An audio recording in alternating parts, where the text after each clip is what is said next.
तुम्हें धन्यवाद करने के लिए तो मेरे पास शब्द ही नहीं है यीशु। यीशु भैया, अब तो नीमा भी हमारे साथ खेलेगी ना? हम उसे अपने सारे खिलौने दिखाएंगे। अब मैं शरबत लेकर आती हूँ। आइए। नीमा, ये देखो हमारे सारे खिलौने।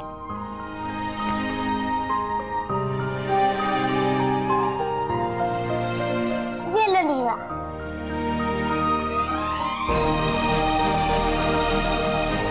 ये लो।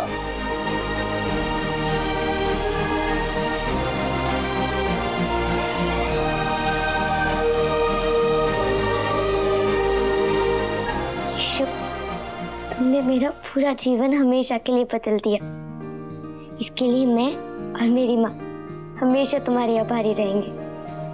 और इसका मतलब ये नहीं है कि मैं भक्त बन गई हूँ। तुम ऐसा बिल्कुल मत समझना कि मैं बदल गई हूँ।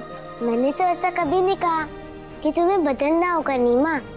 और मुझे पूरा विश्वास है परमपिता परमेश्वर भी यही चाहता है कि तुम जैसी हो वैसे ही रहो।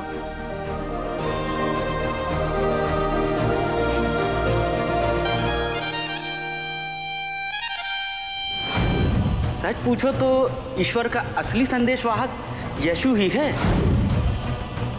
आप बस आज्ञा दीजिए गुरुजी, अभी जाकर यीशु के घर को आग लगा सकते हैं या फिर उनके घर वालों को डरा धमकाकर इस गांव से बाहर कर सकते हैं। नहीं नहीं,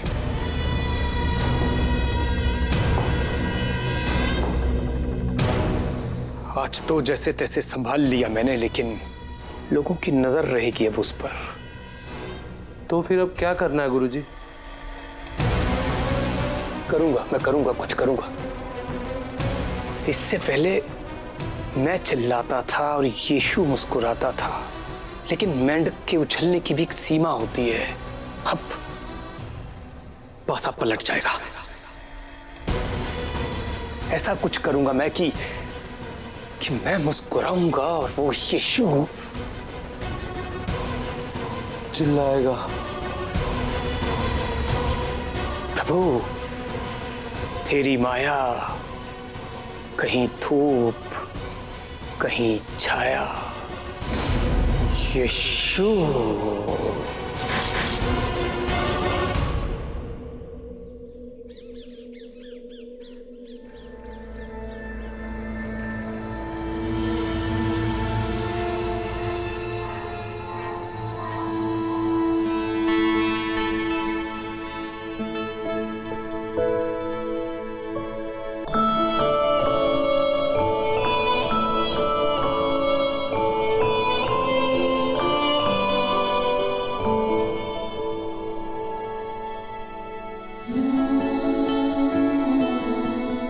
मुझे पूरा विश्वास है कि आज परमपिता परमेश्वर के आशीर्वाद से इन सभी फूलों के रंग अपनी आंखों से देख पाओगी। मैं देख सकती हूँ। तुमने वो चमत्कार कर दिखाया जो मुझे लगता था कभी नहीं हो सकता।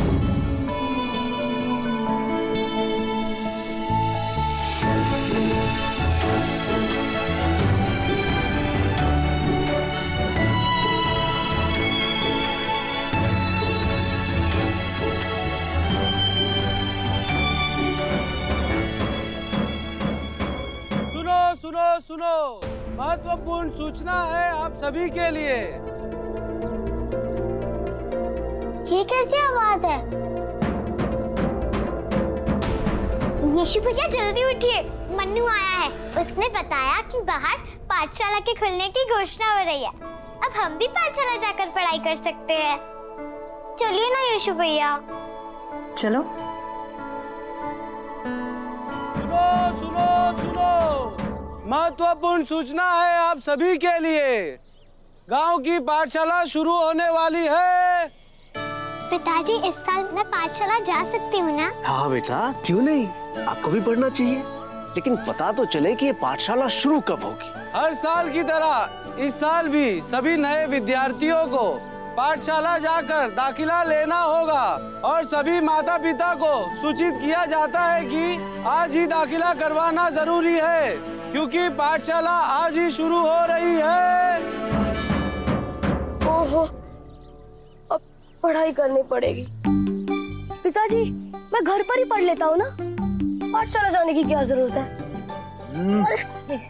बड़े भैया आप सही कह रहे हैं, मैं भी घर पे पढ़ लूंगा। मैं समझाती हूँ बेटा, पाठशाला जाना बहुत जरूरी है। और तुम लोग तो कितने भाग्यशाली हो, रब्बी गुरुजी जैसे गुरु बड़े भाग्य वालों को मिलते हैं।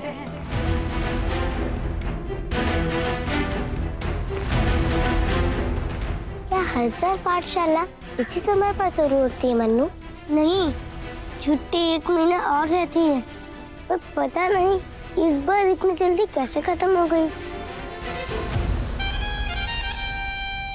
कोयले की खान में मशाल से रोशनी करने की सोचोगे तो चारों तरफ आग लगेगी यीशु, और उस आग में और कोई नहीं, तुम ही जलोगे। हाँ, इंतजार कर रहा हूं तुम्हारा, ताकि तुम्हें बदनाम करने का मौका मिल सके मुझे।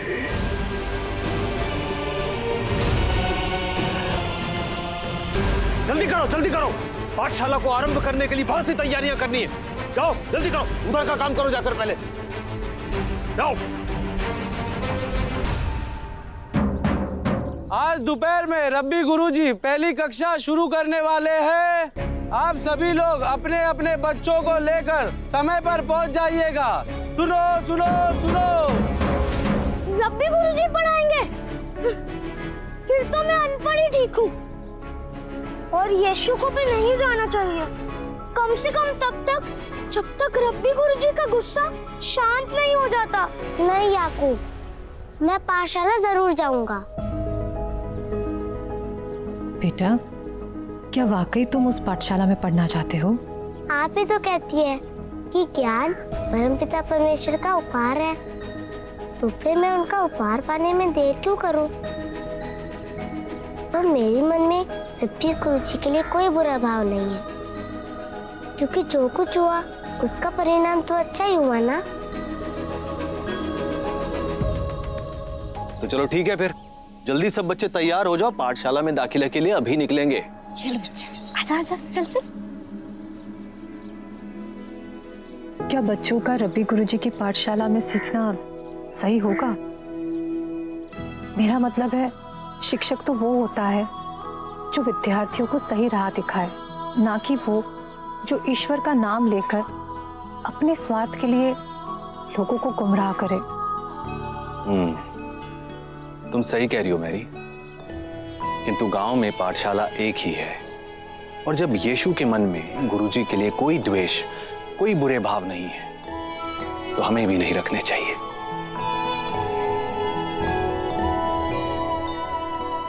मैं समझता हूं कि तुम्हें किस बात की चिंता है, यही ना कि बच्चों पर रब्बी गुरुजी का क्या प्रभाव पड़ेगा।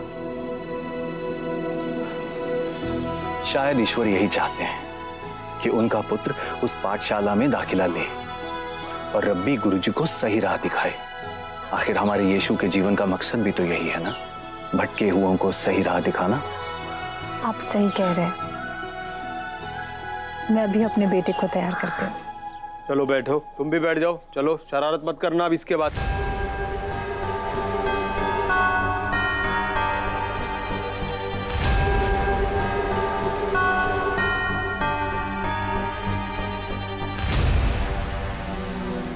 अरे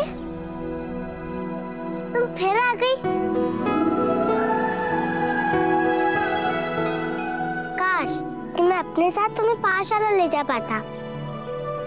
कोई बात नहीं, पाठशाला से आने के बाद हम फिर मिलेंगे।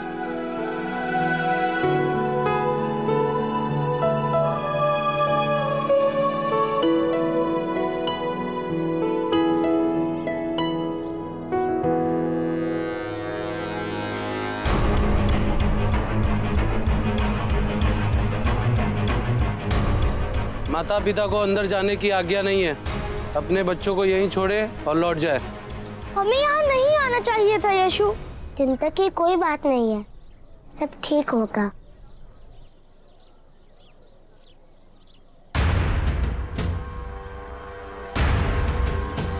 रुक जाओ वहीं।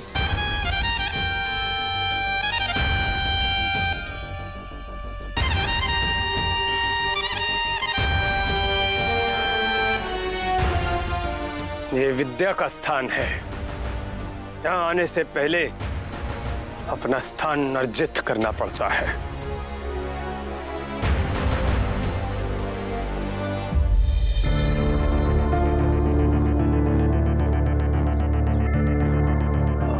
गुरुजी, आप ही बताइए कि क्या करें। सब बच्चे बहुत होनहार हैं और बहुत मन लगा के पढ़ेंगे। हाँ, मालूम है मुझे। बच्चे बहुत ही ज्यादा होनहार हैं, लेकिन निष्पक्षता को ध्यान में रखते हुए प्रवेश परीक्षा अति आवश्यक है। पाठशाला खत्म होने के बाद नए बच्चों की परीक्षा ली जाएगी। जैसी आपकी इच्छा। चलो।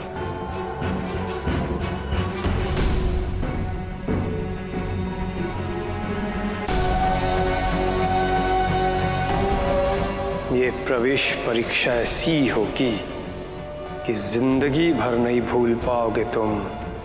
यीशु।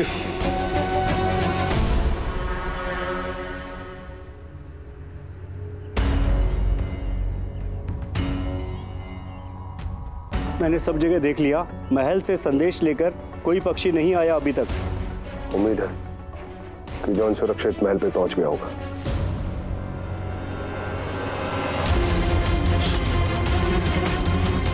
खबरदार, जो तलवार निकाली। मुझे क्यों गिरफ्तार कर रहे हो तुम लोग? मैं सम्राट के लिए सेनापति सेंचुरियन का संदेश लेकर आया हूं। आप चिंता मत कीजिए, जैसे ही कोई संदेश आता है मैं आकर आपको बताता हूँ। ठीक है, तुम मुझे रब्बी गुरुजी की पाठशाला के बाहर मिलो। मैंने घोषणा में सुना था कि आज उनकी पाठशाला शुरू होने वाली है। यकीनन यीशु वहां जरूर आएगा।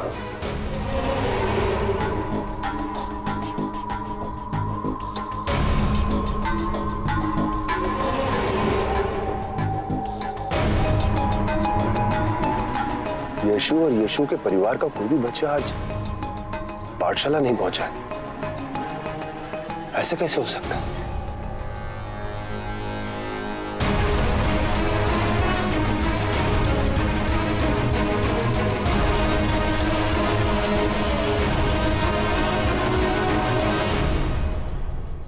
इनको बोलो ढंग से पढ़ा करें। अच्छा लगा, आप लोग समय के पाबंद हैं, देखकर अच्छा लगा। चलो जाओ।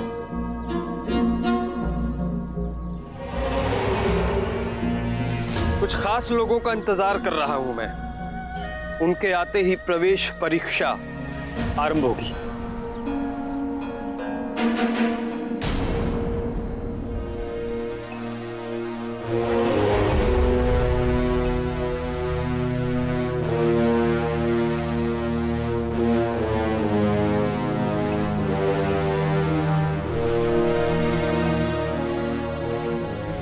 बहुत बहुत स्वागत है, बहुत बहुत स्वागत है गुरुजी। मैं बहुत आभारी हूँ आपका, आप सबका बहुत बहुत आभारी हूँ कि आपने प्रवेश परीक्षा के मूल्यांकन के लिए तत्काल समय निकाला।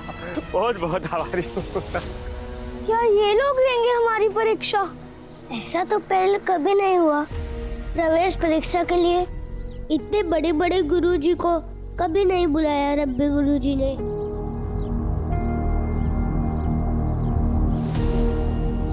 तुम लोग डरो नहीं, देखना इस परीक्षा में तुम लोग आसानी से सफल हो जाओगे। आइए आइए आइए, हटिए हटिए, आइए आइए गुरुजी, आइए।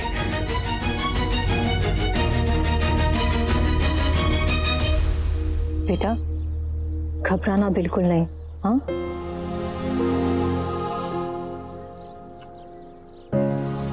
चलो। इस रब्बी गुरु को देखकर ऐसा लगता है कि यीशु का एक दुश्मन यहाँ पहले से मौजूद है। ये प्रवेश परीक्षा काफी दिलचस्प होने वाली है। आज्ञा है गुरुजी, आज्ञा है।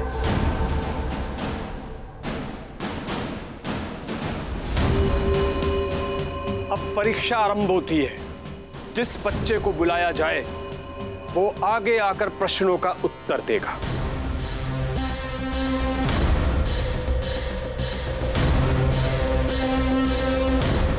तो सबसे पहले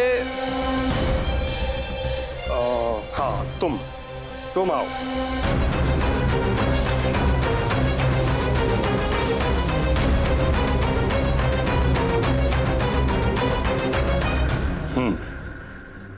ये बताओ बेटा कि 2 और 2 कितना होता है?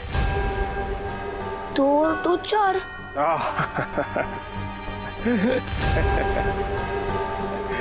तुम उत्तीर्ण हुए। जाओ। अब तुम आओ।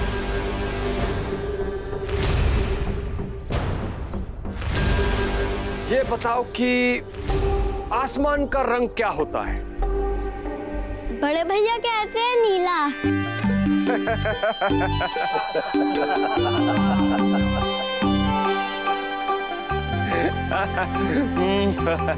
उत्तीर्ण हुए तुम। जाओ। तुम आओ। प्रणाम करो। ये बताओ कि इंद्रधनुष में कितने रंग होते हैं?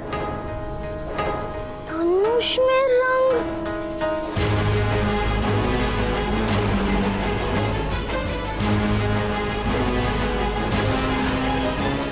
यीशु, धनुष में रंग होते हैं क्या?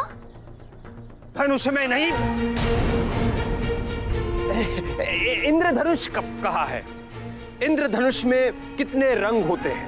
ओह, इंद्रधनुष में 7 रंग होते हैं। ठीक है, उत्तीर्ण हुए तुम। जाओ, चलो।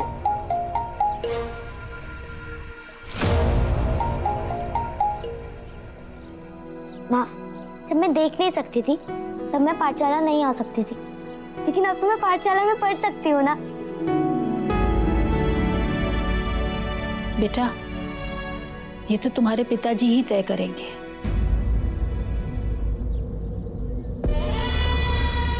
यीशु, अब तुम आओ।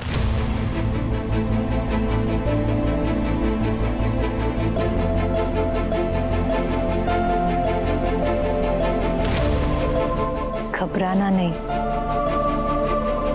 मैं जानता हूँ माँ।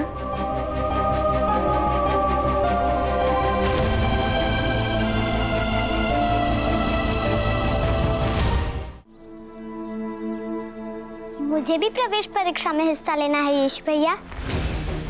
मैं आपसे पहली परीक्षा दे सकती हूँ? तुम्हें किसी ने बताया नहीं कि मेरी पाठशाला में लड़कियां नहीं पढ़ती?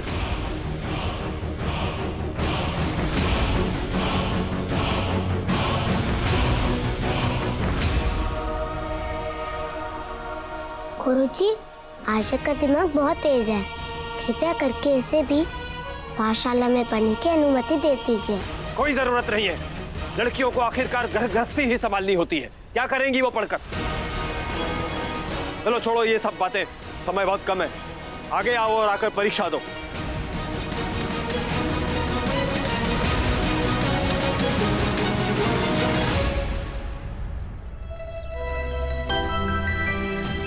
रो मत आशा, तुम पाठशाला में जरूर पढ़ोगी। क्या आप सच कह रहे हैं यीशु भैया? बिल्कुल सच। सब कुछ मेरी योजना के अनुसार ही हो रहा है। इस प्रवेश परीक्षा के माध्यम से मैं तुम्हें इतना बदनाम कर दूंगा कि सारे गुरुओं के साथ साथ पूरा गांव तुम्हारे खिलाफ हो जाएगा। फिर मुझे कुछ करने की जरूरत ही नहीं पड़ेगी।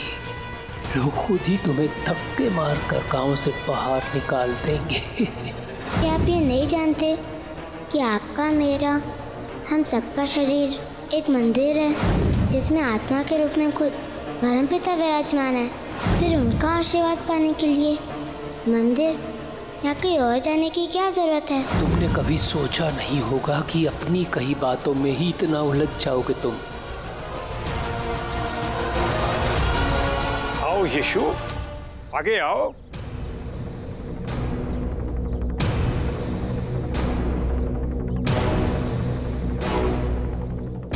बेटा यीशु, ये बताओ कि मंदिर में ईश्वर के सामने नमन करने का क्या महत्व है?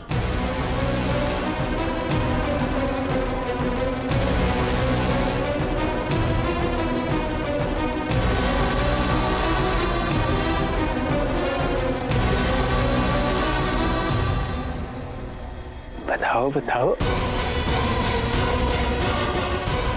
अब होगी यीशु और मंदिर के प्रमुख रब्बी के विचारों में टक्कर, क्योंकि ये जो बोलेगा वो इनकी मान्यताओं के खिलाफ ही होगा।